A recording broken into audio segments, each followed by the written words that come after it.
Hi guys. Paul here from PABrewNews. Got a beer here from the Stone Brewing Company out of Escondido, California. She just lost control. What's that in the way? Nope, it's right there still. There's a. Oh god, we're gonna die. We're dying right now. Holy crap. Hey, we're still here. Let me change this angle, and then we're back at it. Sorry about that. Okay, we got the small batch from Escondido, California. This is the Mikhail, and this is a Stone Espresso Imperial Russian Stout, aged in bourbon barrels. The 2017 series, batch 3. So if you look at it right there, that is very sexy. And let's see if we can see here. Now it says, weird because right here it says 2017 series batch, blah, blah, but here it says the Mikhail 2016 Stone Espresso Imperial Russian Stout aged bourbon barrels. So like literally, if you can see it here, I'm getting, it's going to be in reverse and stuff, but yeah, this one says 2016, and this one says 2017. Very weird. 13.5 alcohol by the volume. Aged, unfiltered and aged in 14 months in American Oak Kentucky bourbon barrels. IBUs are 43. Okay, alcohol by volume again is 13.5, and it says bottled in October 2017. So this has a year of age on it prior to the 14 months actually in the thing. So it's almost about 2 years and 2 months of age. And it's brewed in July 17, 2016. It was brewed. So, yeah. So it's almost got 2 years and 4 months of age on it, something like that. And they used Warrior hops and other, was it the Rye Brothers Espresso Roast Coffee has been added to this. So there we go. So it's pretty crazy. And there's a cat back here. There's a cat. So without any further ado, let's get it out of the bottle and into the glass.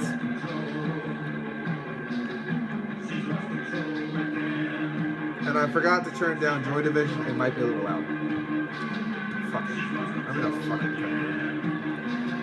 Oh man, I'm in a mood. I'm in a mood. I'm in a mood. I'm in a mood. It's a tight little cork. Well, maybe my mood will help the cork come out. Oh, there we go. Cannon smoke off that one. Little Stone Crown of the it. Stone. But that was a very tight corked little bottle there, so kind of makes sense. It's good because we want tight cork because we want to make sure that the beer stays fresh. And again, a lot of CO2 wafting out of the bottle after that was opened. Now I have had the brother of this beer is the Fodor, I think it was called. And that was a beautiful little beer. That was an absolutely delicious little beer. So we'll give this a go. Again, listen to Joy Division's Unknown Pleasures. There we go. Okay. No head to speak of emanating from this glass, unfortunately. Kind of died. 13.5% alcohol by volume. Definitely alcohol legs sticking to the glass. Sheets and blankets of alcohol legs, actually. Up to light, since I don't have the big old light. Just the softest ruby hue from the pinnacle of the glass, but that's about it. Let's get some aroma.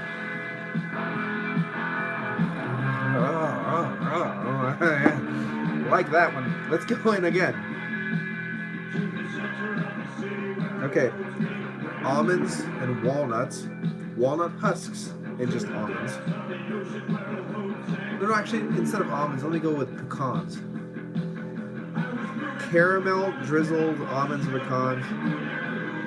Roasty coffee, smoky char.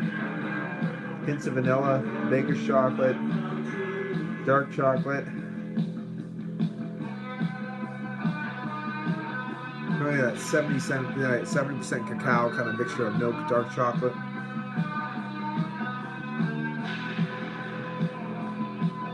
You got that bright, peppery caramel bourbon coming through this in spades.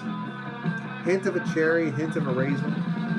Almost that star anise kind of quality in the back. Again, a lot of that beautiful vanilla char emanating from the glass. I love the walnut and pecan kind of aromas coming to nuttiness. A little roasty, toasty, brown bread and toffee. That's a lot of smelling notes. It smells good. Where's the smell? It smells good. Shall we? We shall. Cheers.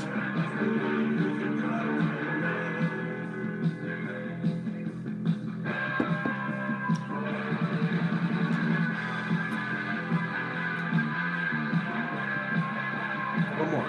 I have to acclimate myself to the ABV.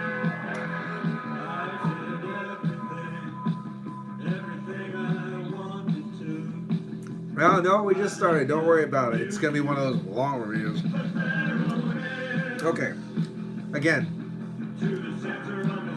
Walnuts, walnut husk, pecans, drizzled in caramel with baker's chocolate, milk chocolate, dark chocolate mixtures in there. Just like, basically like an almond pecan cluster, walnut cluster, those kind of confectionery desserts. Spades of that. Vanilla. Again, you got that bright caramel, peppery bourbon just wafting away. Loads of tons of earthiness. The espresso coffees coming through. Roasty, toasty goodness. Nice toffee back.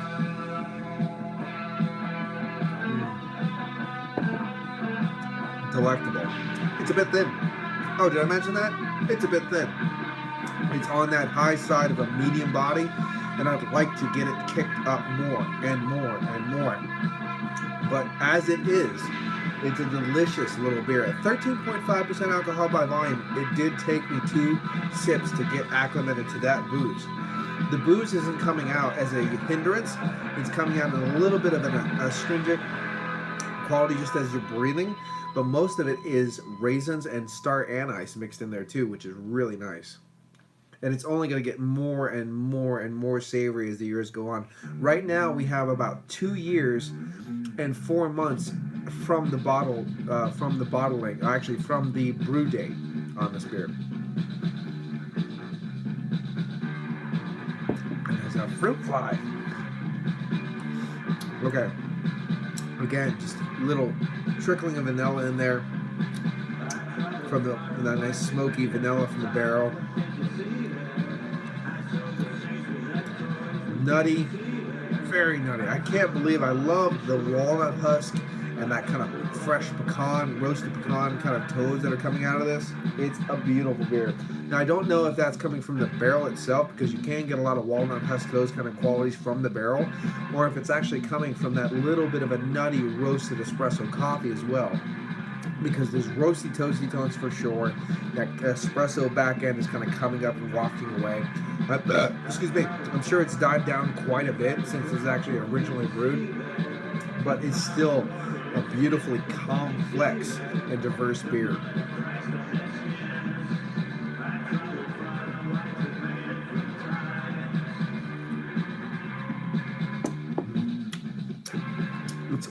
It's on that kind of borderline between subtle, nuancey, and bombastic. It kind of hovers depending on what exactly fragrance and aroma and taste component you're talking about. That caramel peppery bourbon kind of rides a wave, and it has peaks and valleys that kind of goes through as you drink it. It starts high and it ends high, but in that middle aspect, it's allowing a lot of those the chocolate nuances, those roasty, toasty walnut tones to come through. A little bit of that dark fruit comes through in that drinking experience. It really lifts it up.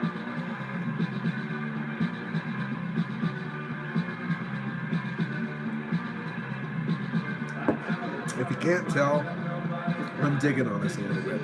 13.5% alcohol by volume. I needed a big ass beer because I'm in a shit tank mood. You know what I mean? Those kind of things. But other than that, it's really good. I'd love it if there was a little bit more body to this, a little bit more of a sweetness that kind of inserts itself between some of those roasted characters. But overall, the beer is great. I just wish the body was a little bit more savory, the more chewy, those kind of things. But with the addition of espresso, it adds a thinness to a beer, and then aging it just kind of compounds that thinness, and that's when you get these the high side of a medium body, low side of a full body, kind of like range beers. It almost seems like a lot of breweries don't brew beers specifically to put in a barrel. They just take beers they really like and they put them in a barrel. And that's where you get that kind of transient stage where it's going from a high, medium, a low, medium, high, medium, low, full body, because of it just naturally happens when you go through the brewing process and the barrel aging process.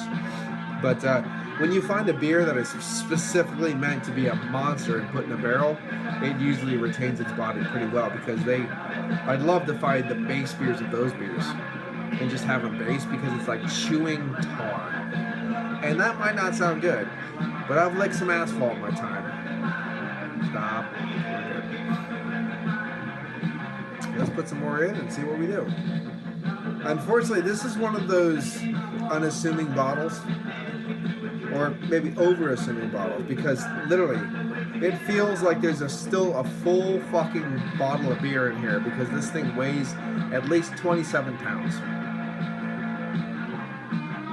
If you just put a little handle on this, you could kill zombies left and right, because this thing literally weighs like there's still beer in it. It's stupid.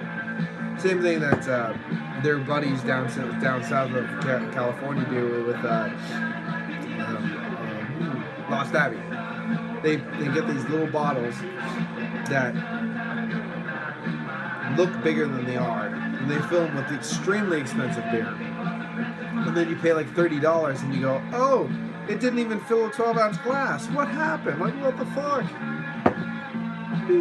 It's a little bit of a heartbreaker, but this beer, even though obviously I wish it was a true 750, because that's what I'd rather have. I think all beer should be 500 milliliters or more, because that's how I roll, son. But this is a delicious beer at 13.5% alcohol by volume. I definitely am glad I'm not sharing it, because there's not enough beer to go around, honestly. It looks like a big bottle, but most of it's glass. So you only get maybe 18 ounces out of it. Excuse me. But this is definitely a beer to go and seek out. The Four Door as well was a beautiful tasting beer. I'm not sure now. I'd have to go back. I think I'm going to give them probably about the same grade. I'm going to throw this in the 9.5 area, because it's just that damn tasty. But it's lacking body. And again, the addition of the espresso, the addition of the barrel aging will give you that lack of body. It happens if you don't brew a beer for specific barrel aging. But because I'm not sure, I think this is their regular Russian Imperial Stout, barrel aged, and then with the espresso added. I think that's what the Four Door is too. And honestly, if they're just taking that base beer and throwing it through this process, this came out really well. So I don't mind giving it the 9.5 grade. And the taste and the flavor compounds and the nuances is something to be said. It's great.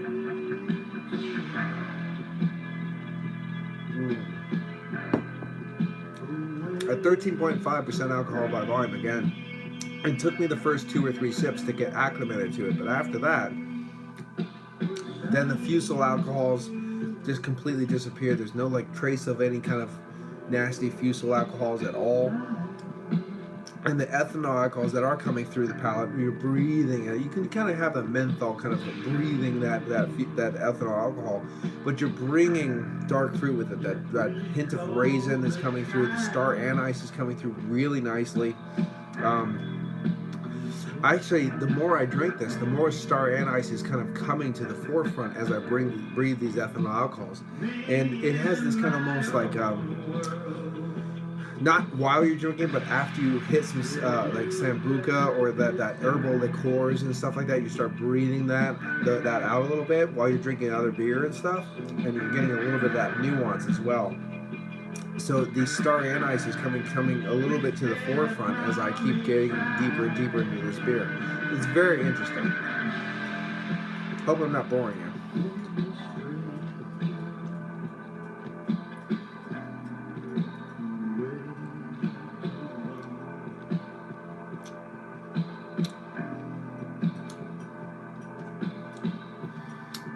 I know it won't blow everybody's doors off. There are some hollow points that I can understand are in this beer, where it just kind of gets a little bit muddled and a little bit nuanced and stuff like that. But I just am completely enjoying this beer.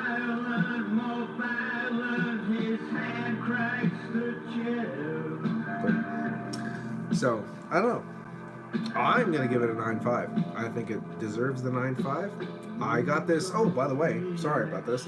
I got this off craftshack.com from the Southern California area. So definitely, yeah, I do love barrel-aged beers, brother. I do. But I got this from craftshack.com. Make sure you check out craftshack.com. They're situated out of the Lower California area. They have very great arranged beers in the variety, excuse me. They run specials. They run compounded areas. They run they kind of find some beers that go together, you know, and they put them in a little kit and stuff that you can buy from them. Sometimes they're a little pricey, but they're usually beers that you can't usually get. Check out some of my other reviews that I actually got a pretty big order from them a couple months ago. Definitely check them out. I got the Floridor from them.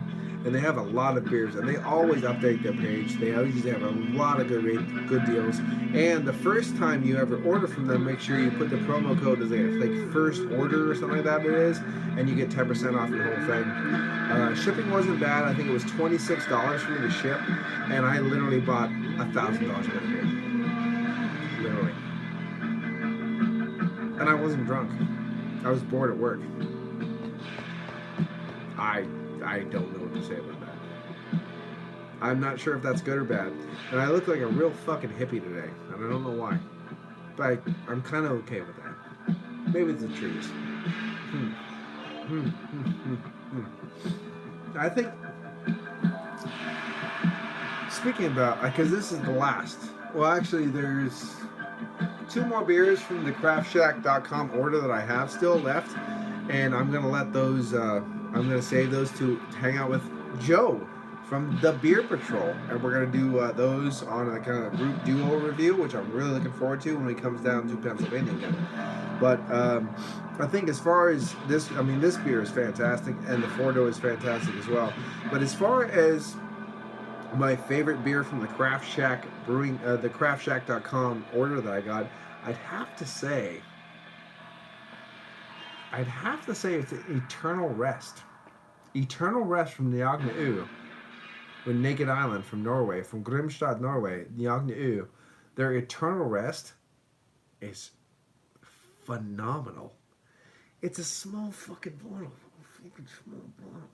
Like, you have to understand, you're paying a lot for a fucking small bottle. Yo, Earth, what's up, brother? And I think Earth was trying to find Eternal Rest, but he said he either had it or he couldn't find it. But Eternal Rest from Njagna U is probably my favorite beer from that beer hall from Beer Craft Shack. I think that's wow. It's fucking fantastic. So this is also great. Since I know I have Earth and Craig here, and probably Nizzy, maybe. Probably gonna spin the vinyl again because I have pants on. Yeah, mark that on your fucking calendar. This motherfucker has pants on.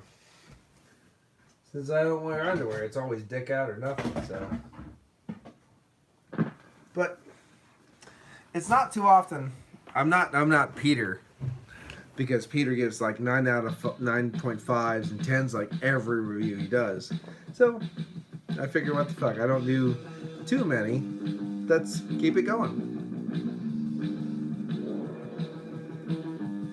I even talked to Joe about this, and he appreciates the longer reviews, or that more bullshitty at the end and stuff like that. I was like, well, dude, if you like that stuff, I'm full of bullshit. I'll bullshit all fucking day.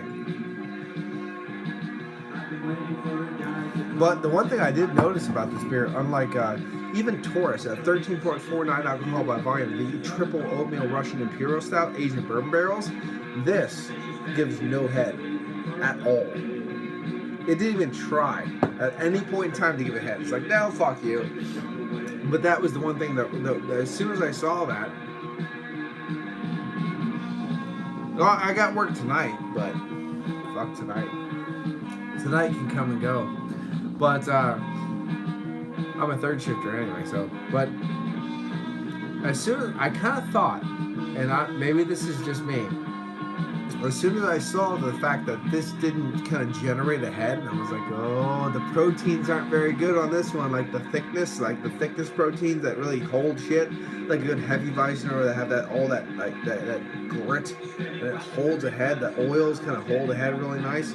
I was like, oh shit, this is gonna be thin, and it was thin. So I don't know if that's a thing. I don't know if that actually means something, because like, you know, usually when you have a nice thick head, you can ride it like this and you can just see everything stick to the glass and ride up nice. I don't know if that's the proteins of the glass like kind of compounding the oils, or if there's so many oils on this it can't generate a head. But whatever. Losing fans now. I'm down to 2. Wow. Awesome.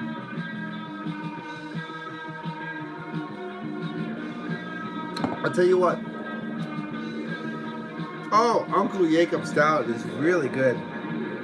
That's really good. That's a good beer. I like Uncle Jacob Stout. I'm sorry, not Norwegian. Uncle Jacob Stout was really good. And then I'll tell you what, Twerk was fucking fantastic. Let's see what else I had from them that was really good. Uncle Jacob and Metastopheles was good, but they were a little bit ethanol and fusel forward. Maybe not fusel. I mean, there was only a hint of that in the Metastopheles, but ethanol forward. They were pretty ethanol forward. I love Avery though. I like the beer they did. Tweak was fucking off the hook. Let's see what else I had from them. I had Rumkin.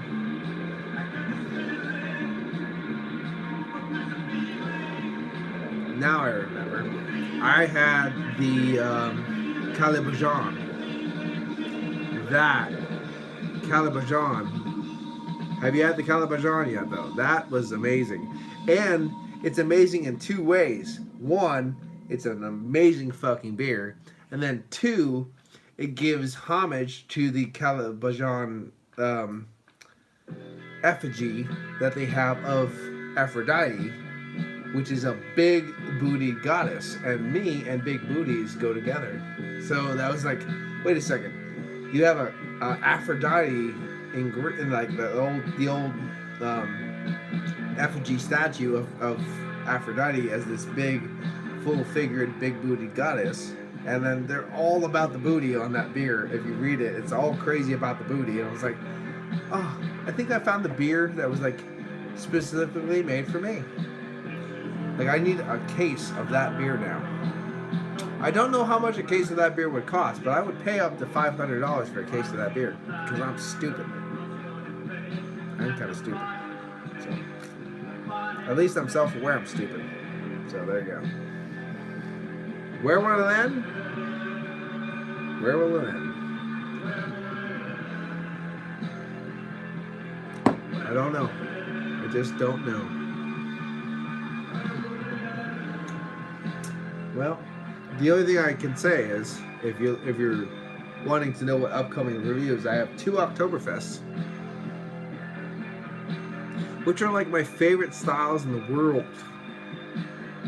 And then I have some kind of root vegetable Oktoberfest, which is like my favorite style in the world.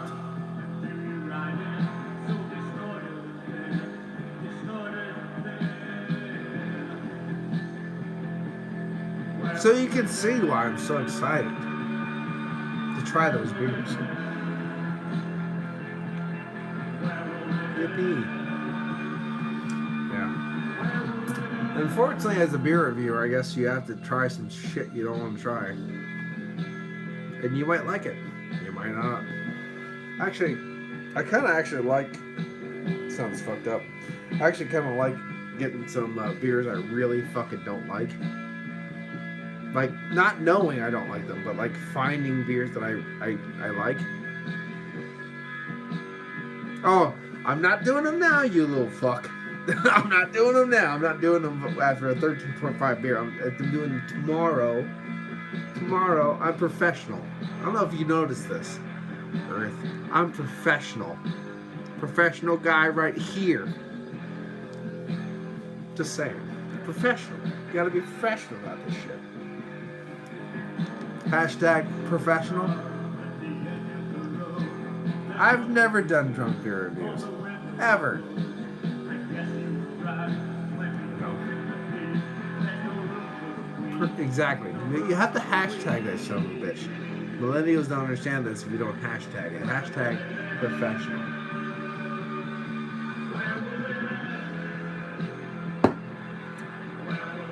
Yeah. Hashtag professional. Nobody watches my shit anyway, so it doesn't fucking matter. And I like that. Actually, I kind of do. Basically, anybody who watches my reviews, I know them by their first name basis. So I was like, pretty good. Kind of like that. It's that small town community kind of vibe. And I like that.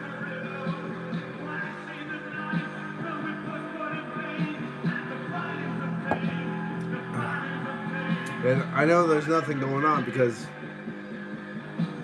if there was, Craig and Earth would not be here right now. Where will it? What? Oh, where? When will we go? I don't. Jesus fucking Christ, Craig. You have to go there. You have to be that way. I refuse to have dad jokes if you're not actually here saying them. We're not doing that. Shut up.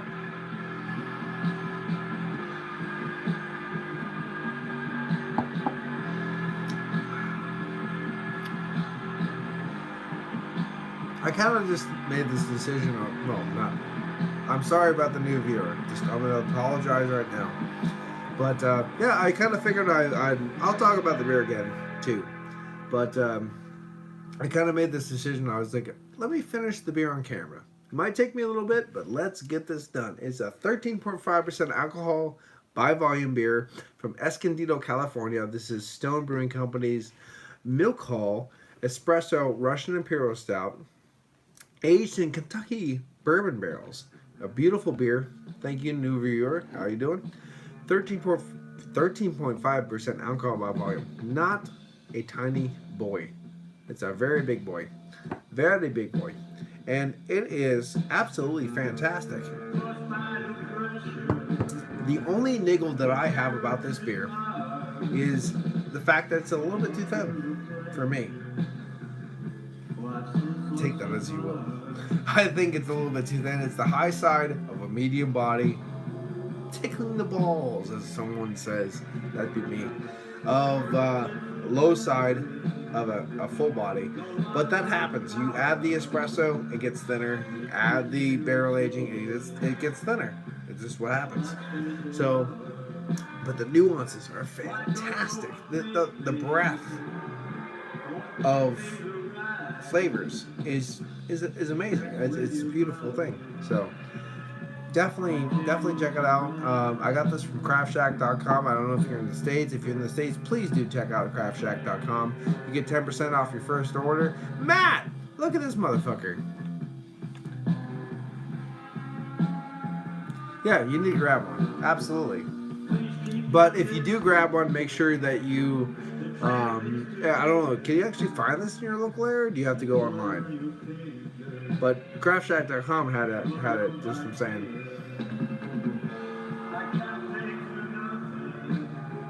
I have no idea what that was, but my ex-wife's yelling at me about something, and I was like, oh, "I'm drinking a beer right now. I'm gonna have to go away. Bye bye." There you go.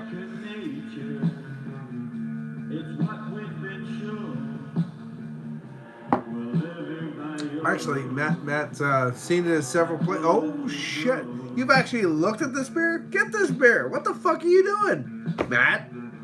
I hate to yell at you, but you're an idiot. Come on now.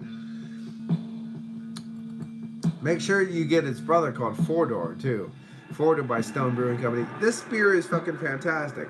Now, around your area, sorry, I'm going off on a tangent on a guy that is from Florida that sent me a beer mail. So, shut your fucking face. I'm going off on a tangent because it's my channel.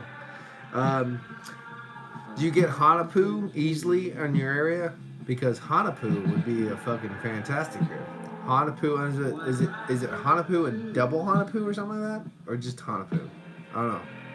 But I'd love to try that beer. Just like Eric Alliance fans and stuff like that up there in the Shirley Brewing Company area, Michigan. They have Darkness. Oh, I love the Darkness. I'd love to try Darkness. I've never tried it, but I'd love to try Darkness. But this beer right now is fantastic. 9.5 for this beer. This beer is a delicious little piece of heaven. From Stone Brewing Company, from Escondido, California. This is the Espresso Imperial Russian Stout aged in bourbon barrels, Kentucky bourbon barrels. Gives a lot of vanilla, rosy tones, nuttiness, like walnut and pecan. It's so good. Drizzled with caramel, baker's chocolate, dark chocolate, milk chocolate, the whole variety. A little bit of toffee tones, a little bit of star anise to kind of breeze out there. A little bit of raisin, but not much. And then it has this kind of overwrapping, smoky, roasty tone that is just absolutely beautiful. It's a bit thin though, and on that medium, that high side of a medium body, low side of a full body. But overall, it's a delicious little drop. I'm gonna give it a 9.5. It is absolutely fantastic, and I'm officially done re-saying that because I had a new fucking viewer and I wanted to make sure that new viewer knew what I thought about this beer. The end. Other than that, I'm going to drink it and talk about prolapsing anuses and nests, stuff like that. Maybe even dog nodding if you make me. If you make me. Cheers. Yeah, I'm a mess. Well, it's alright. Fuck it.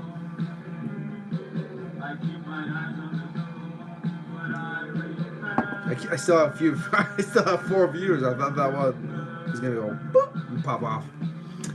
If you ever want to pay $200, I believe, for the beer festival, blah blah blah blah blah. I'm sorry about it.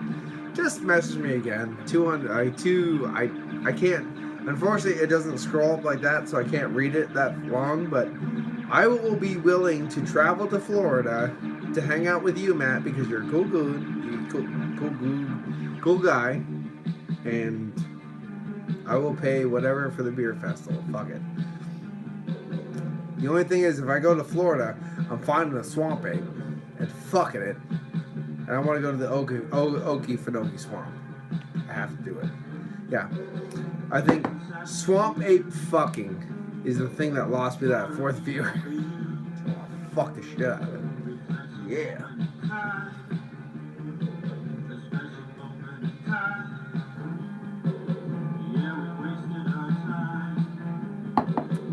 Gone.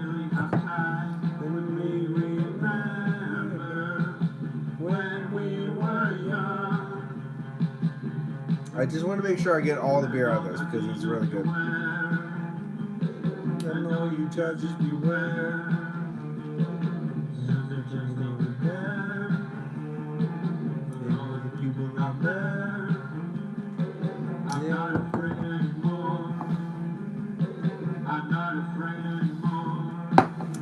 I have one question for you guys.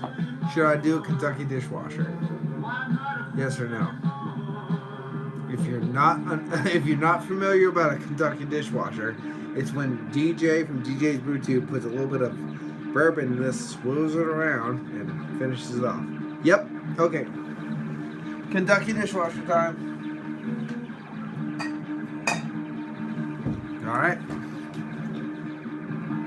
All right, we got some 1776 time. The James E. Pepper Rye Whiskey. Just a little bit, not too much. Not too much. I knew Craig was very versed in the idea of doing Kentucky with dishwasher. So, all right, wash it around, get all that goodness in there. See if there's any goodness in the bottle left to give me. You know what? I don't give a shit. Do I give a shit? I don't give a shit. Put a little bit of that in there. I had 2 beers before this. Put a little bit of that in there. That's good, baby. Wash it around. Cheers.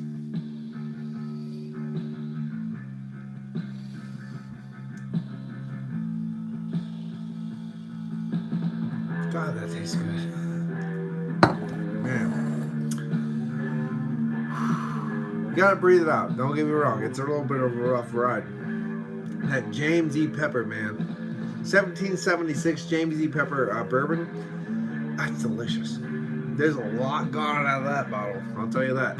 That's a good beer. I'm not bourbon. It's a bourbon. James E. Pepper bourbon is really good. There's a couple bourbons I have up there right now. I haven't done too much of the spirit reviews because I don't know. I'm not really into. I should probably, but James E. Pepper is a beautiful bourbon. Kind of like Basil Hayden. Have you ever had that? The more you drink a Basil Hayden, the more you want to drink Basil Hayden. It's one of those kind of things.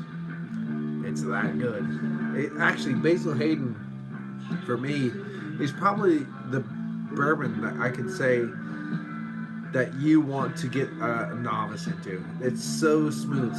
It's almost watery smooth. It's so weird that you can actually give it to a novice with some ice and he will suck that thing, or she rather, will suck that thing down. Because if I say she will suck that thing in there, and you're assuming I'm talking about cum. You are, because you're dirty. But I'm saying about bourbon, that the novice, oh my God, Basil Hayden is such a good bourbon that I think anybody can get into it. That, and I've had Maker's Mark, which is fine, I guess. But now that I had Maker Mark 46, I was like, oh shit, that's the good stuff, not this crap. There's so many different bourbons out there that I have a bunch of them that like Wild Rose. I'm just trying to see what I can see from here. There's a good, but I'll tell you what, James E. Pepper would probably be a bourbon like that step up from Basil Hayden. If you want to try a bourbon that you just want to enjoy all night long, like literally drink the whole bottle in one night, try James E. Pepper Rye, 1776. You'll probably be happy. Just saying. You'll probably be happy. I might want to get more of that, but I'm not going to because I'm saying nope. And anyway, this has been Paul from PABrewNews. I've gone on for very, very long. Cheers to you, Craig.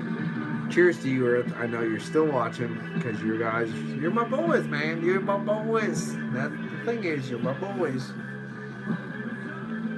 And I'm listening to Joy Division, having a great time, being miserable. That doesn't sound very fun, does it? Oh well. Cheers, brother. If I feel like it, I might do a spirit review after this. I've never done a live spirit review, but I might pick a spirit review to do. Maybe. I'm not sure if I did the oak aged rum from Mason Dixon Brewing Company yet on my channel. I think I did, but if I don't, if I look at it, I didn't. I might do that. But I might do the Dad's Hat Rye spirit review on my channel after this. So I don't think I did Dad's Hat on my channel yet, so might do that. Other than that, you guys have a great day. This has been Paul from PABrewNews with a 40 fucking minute review. Kinda sorry it went that long. Sorry, not sorry. Because it's still going. And I don't care. At all. Not even a little bit.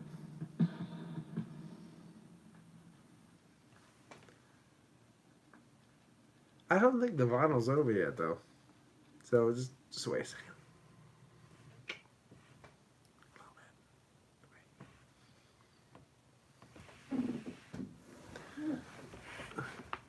Oh, it's over now. Bye-bye. See you.